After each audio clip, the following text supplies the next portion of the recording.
If you want to win more races, it's not just about raw pace. Trust me, I've been there. It's about how you race. So in this video, I'm gonna share with you the 10 tips that helped me a lot to improve my racecraft and to win more places, get those wins, and feel confident while doing those. Of course, there are multiple instances when it goes out of your way, even when you're doing everything right. But having a structured approach to this definitely helps. And if you find value at any point in the video, feel free to use the like and subscribe button.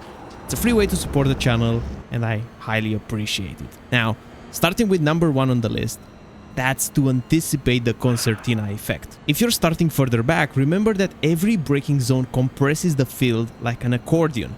This means you'll need to brake much earlier than usual to avoid running into the back of someone. Don't use your normal markers and be extra cautious until the pack spreads out. This ties nicely with number 2, which is look for open gaps. When the cars ahead all stick to the racing line, the inside often opens up. Because of the concertina effect, everyone on the racing line just brakes earlier than they would normally would, and you would be stuck with them. So instead, taking the inside line at the right moment can get you several positions without any risk. Same thing will apply if you see a lot of cars on the inside line and the racing line is now wide open. That line will be much faster because you can brake later and deeper without the fearing of hitting someone else. So keep your eyes open for gaps where you can put your car. And speaking of eyes and focus, vision is number 3.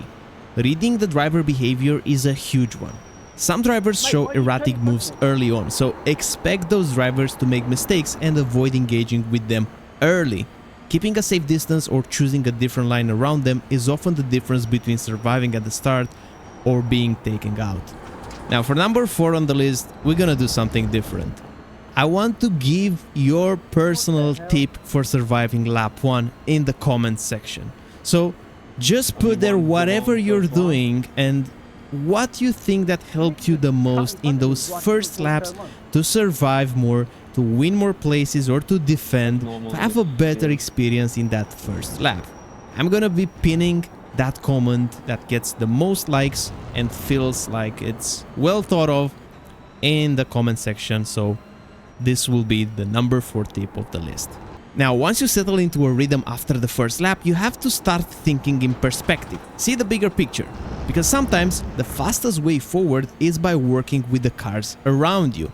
So number 5 is making the decision to either work together or not. Depending on the cars that you're racing, drafting, pushing, or even just not battling too early can pull you clear of the pack and give you the shot for a much higher finishing position. But you will 100% find drivers not willing to work together.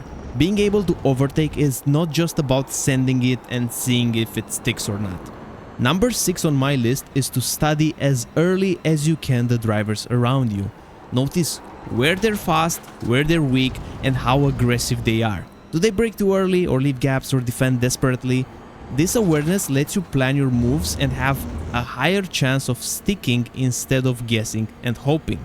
And when you go for those moves, you have to be bold. That's number 7 on my list.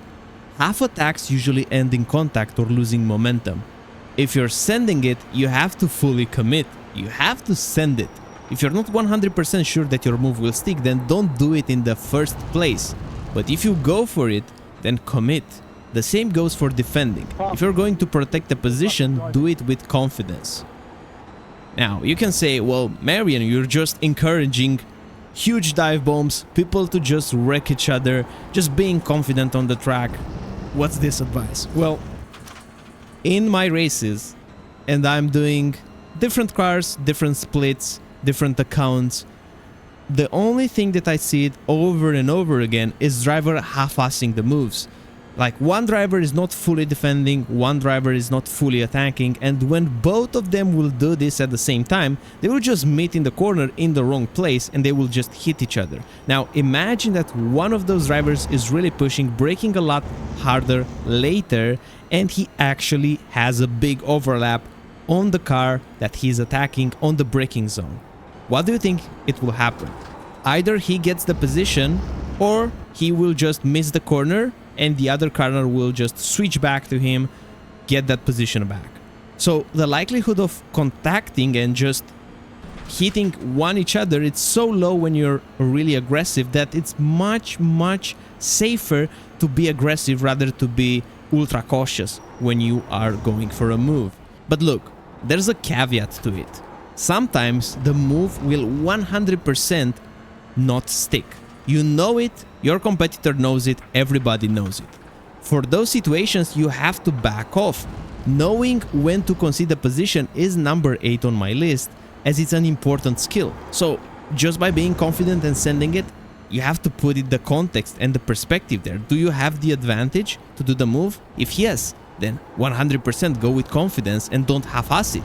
But if you're at a disadvantage, maybe you don't yet have the overlap in the first place, you're not close enough to the other car, maybe the corner, it's from the nature of the corner, it's so difficult to overtake on your line that you don't have the advantage, you have to know when to back out.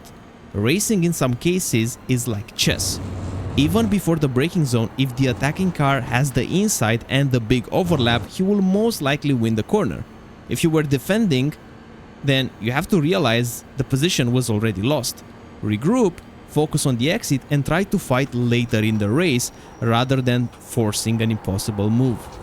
We actually had yesterday a racecraft workshop on my Discord server because I'm organizing these events for free for active members of the server, and we talked about all these points in a lot more detail. So if you want to be part of that, join the Discord server in the video description and check out our workshop section. Now, continuing with number 9 on my list, that's being predictable.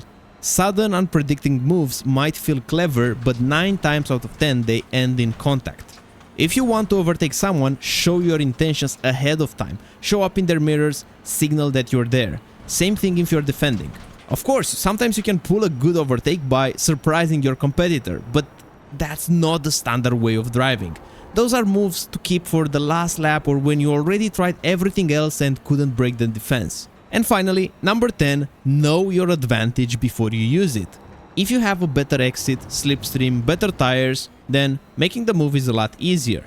This should give you confidence and you should almost predict the future and know ahead of time that the position is yours. Vice versa, when you don't have the advantage, predicting the outcome, even though doesn't sound exciting, is what will allow you to survive more races. If you can say, okay, this guy has the advantage, there is no way I can defend, then it puts you to a different mental state. You already know the outcome, so you're preparing how to retake the position instead of fighting a battle that can't be won. So I hope you can see that winning more isn't just about lap times.